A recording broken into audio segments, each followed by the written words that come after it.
रायगड जिल्ह्यातील खालापूर तालुक्यातील उंबरणेवाडी इथं पुन्हा एकदा रस्त्याअभावी बाळंतीण महिलेला नवजात बाळासह झोळीतून प्रवास करावा लागल्याची घटना समोर आली। या घटनेमुळे ग्रामस्थांनी प्रशासनाविरोधात तीव्र नाराजी व्यक्त केली। रायगड जिल्ह्यातील खालापूर तालुक्यातील उंबरणेवाडी इथं मूलभूत सुविधांच्या अभावाचं पुन्हा एकदा विदारक चित्र समोर आलंय।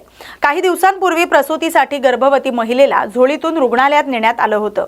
आता प्रसूतीनंतर त्याच महिलेला नवजात बाळासह गावात परतण्यासाठी पुन्हा झोळीचा आधार घ्यावा लागला। जंगल परिसरात रस्ता नसल्याने बाळंतीण आणि तान्हुल्याला जीव धोक्यात घालून प्रवास करावा लागलाय। वारंवार अशा घटना घडत असतानाही कायमस्वरूपी उपाययोजना होत नसल्याने प्रशासनाच्या कार्यपद्धतीवर प्रश्नचिन्ह उपस्थित केले जात आहेत। तातडीने रस्त्याची सुविधा उपलब्ध करून देण्याची मागणी ग्रामस्थांकडून केली जाते। इगतपुरी तालुक्यातील भावली परिसरात पर्यटकांवर हल्ला करून दहशत माजवणाऱ्या आरोपींवर पोलिसांनी कठोर कारवाई केली। वैद्यकीय तपासणीनंतर आरोपींची शहरातील प्रमुख मार्गांवरून धिंड काढत कायदा हातात घेणाऱ्यांना स्पष्ट इशारा देण्यात आलाय। या कारवाईमुळे इगतपुरीतील नागरिकांनी समाधान व्यक्त केले।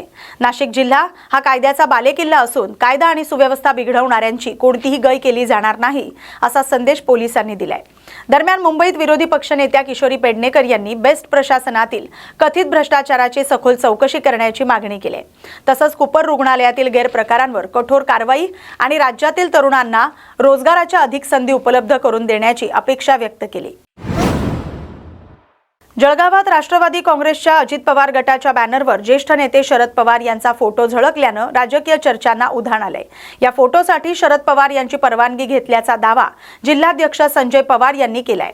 उपमुख्यमंत्री अजित पवार दिवंगत अजित पवार यांच्या जयंतीनिमित्त जळगावमध्ये राष्ट्रवादी काँग्रेसच्या अजित पवार गटाकडून लावण्यात आलेल्या बॅनरवर ज्येष्ठ नेते शरद पवार यांचा फोटो झळकल्याने राजकीय वर्तुळात चर्चेला उधाण आले।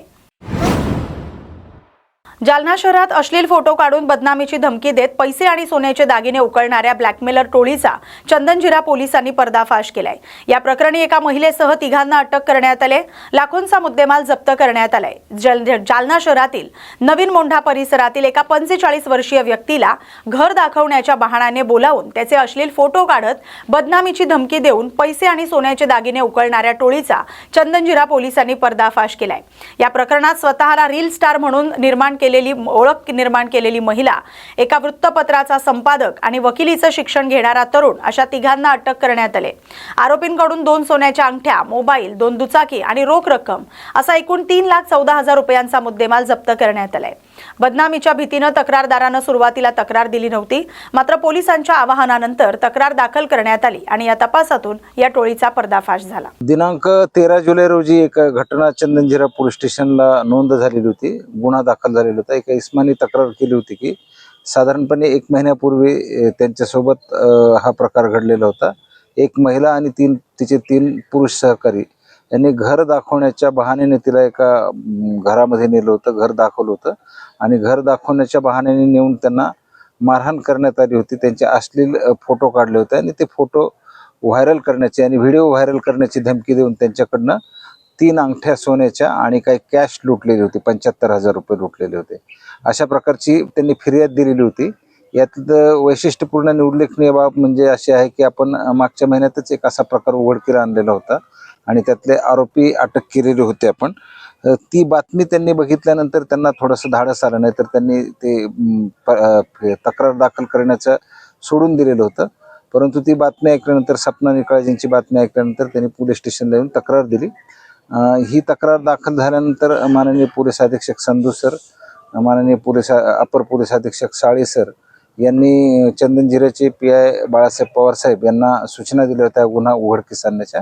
त्यांनी एक पथक स्थापन केलं। नीता दामदार मॅडम आणि त्यांचे सहकारी यांचं एक पथक स्थापन केलं आणि या पथकाने अगदी अल्पावधीतच त्या आरोपींना अटक करून ताब्यात घेतलं। त्यांनी तो गुन्हाही कबूल केलेला आहे। आरोपी आता 17 तारखेपर्यंत पोलीस कस्टडी रिमांडमध्ये आहेत। त्यांच्याकडून गुन्ह्यात वापरलेले म्हणजे गुन्ह्यात त्यांनी चोरलेले 2 अंगठ्या आणि 40,000 रुपये रोख असा मुद्देमाल जप्त करण्यात आलेला आहे। त्याबरोबर गुन्ह्यात वापरलेले मोबाईल आणि मोटरसायकल्स असा साधारणपणे 3.25 लाख रुपयांचा मुद्देमाल जप्त केलेला आहे। अजून पोलीस कस्टडी रिमांड आहे। आरोपींनी यापूर्वी काही गुन्हे केलेले आहेत का याबद्दल आम्ही त्यांच्याकडे सविस्तर इंट्रोगेशन करत आहोत। यामध्ये निष्पन्न असलेल्या आरोपींची नावं शुभांगी पिता चत्तरसिंग हिवाळे या आहेत डी मार्टच्या पाठीमागे राहतात मंठा रोडला. रामराजू पाटोळे हे आहेत रामनगर गांधीनगर येथील रहिवासी. आणि अनिकेत प्रशांत कसबे हे आरोपी आहेत. अन्य एक आरोपी अजून फरार आहे, त्यांनाही आम्ही अटक करणार आहोत. ही कामगिरी चंदनजिरा पोलीस स्टेशनचे पोलीस निरीक्षक बाळासाहेब पवार, पोलीस उपनिरीक्षक Nita Damdhar, police head constable Krishna Tange, Raju Pawar, Abhijit Waykos, Navnath Patil, Sagar Khaire आणि महिला पोलीस कर्मचारी ज्योती राजपूत आणि स्थानिक गुन्हे शाखेचे सागर बागस्कर यांच्या पथकाने ही कामगिरी केलेली आहे. सर, किती जणांची टोळी आहे ही? ही 4 जणांची आहे. 3 पुरुष आरोपी आहेत, एक महिला आहे. त्यापैकी आपण 3 जणांना अटक केलेली आहे. अजून एक आरोपी अटक करणं बाकी आहे. यामध्ये यांनी किती सर दिवसापासून चालू आहे? अंगठ्या काही जप्त केल्या होत्या, तर त्याचं काही पाणी करून काही वेगळं दागिने केले असं काही आहे का? नाही, अंगठ्याच जप्त केलेले आहेत आपण. त्यांच्याकडचे जे त्यांनी जे चोरलेले अंगठे होते त्याच अंगठा किती आपल्याला दिवसापासून यांचा हा कार्यक्रम चालू आहे? नाही, हा आतापर्यंत तर असं निष्पन्न झालेलं आहे की 2 तारखेला, मागच्या महिन्यातल्या 2 तारखेला ही घटना घडली होती, 2 जूनला. आणि त्यानंतर फिर्यादी काय आपल्याकडे आलेले नव्हते. हे सगळ्या बघितलं त्यांनी, बातम्या, एक प्रकरण आपण उघडकीला आणलं होतं. ते पाहिल्यानंतर मग त्यांनी धाडस करून पोलीस स्टेशनला येऊन तक्रार दिली. त्यांना बदनामीची भीती होती की बाबा बदनामी होईल. मग आपण ते गोपनीयतेचं वगैरे त्यांना सांगितल्यानंतर त्यांनी तक्रार दाखल केली. आणि आता तरी पहिलीच घटना आहे या आरोपींनी केलेली असं निष्पन्न होते. आरोपीला रील स्टार असल्याचं समजतं, काय सांगा? हा, रील स्टार आहेत. एक कुठल्या नावानं करत होते त्या रील सोबत? RR या नावाने करत होतं. यामध्ये एक आरोपी काही लोकांना शुभांगी. सोशल मीडियाच्या माध्यमातून एक आरोपी सोशल मीडियाच्या माध्यमातून लोकांना ब्लॅकमेल करतो किंवा त्याची तक्रारी देतो. त्याविषयी आपण काय पुढील कारवाई करणार? हो, बरोबर आहे. आपण ते डिटेल इंट्रोगेशन करणार आहोत. अजून त्यांनी काय याशिवाय अजून काही प्रकार केलेले आहेत का याबद्दलची माहिती आपण घेत आहोत. रील संदर्भात सांगा, कोणत्या नावाने रील्स करत होत्या, कुठल्या शुभांगी नावाने कुठलं अकाउंट आहे त्यांचं? शुभांगी नावाचीच आयडी आहे, त्या आयडीवरनं करत होते रील. या बातमीसोबतच महाराष्ट्र बुलेटिनमध्ये आता इथेच थांबतोय. अशाच महत्त्वाच्या बातम्यांसाठी पाहत राहा न्यूज मराठी 24/7. नवा भारत, नवा विचार.